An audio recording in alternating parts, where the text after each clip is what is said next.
तर संध्याकाळी ऑफिसवरून आले आणि आज दुपारपासूनच माझी तब्येत ना खूप डाऊन होती. माझं डोकं आणि डोळे खूप दुखत होते. कारण मला ताप आला ना सगळ्यात पहिले माझ्या डोळ्यांमध्ये येतो त्याच्यामुळे. त्याच्यानंतर मस्त अशी हे मम्मीनी सूर्यफुलाच्या बिया आणल्या होत्या आणि म्हटलं इथं थोडं फेस वॉश करू दे, थोडं तरी बरं वाटेल म्हटलं फ्रेश झाल्याच्यानंतर. त्यानंतर या बिया मी रोस्ट करून घेतल्या, मस्त अशा कुरकुरीत करून घेतल्या आणि एका एअरटाईट कंटेनरमध्ये ठेवून दिल्या.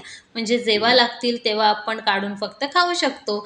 आणि त्याच्यानंतर मी हे सगळे भांडे ट्रॉलीमध्ये लावून ठेवले, कारण आज ना आमच्याकडे लाईट पण नव्हती. आणि ना हे दोनचे मी टोपांचे सेट आणले होते मम्मीने. एक याच्यापेक्षा याची क्वालिटी खूप छान होती.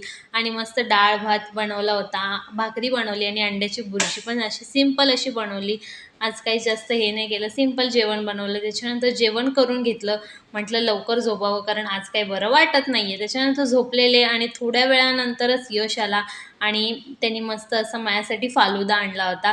तर झाली आहे तर खरं तर तब्येत खराब, पण काय करावं, आता आणलं आहे तर खायलाच लागतंय. त्याच्यानंतर सगळ्यांना दिला, थोडासा मी पण खाल्ला. जर तुम्हाला माझे असेच व्लॉग बघायचे असतील तर लवकर सबस्क्राईब करा. Bye bye.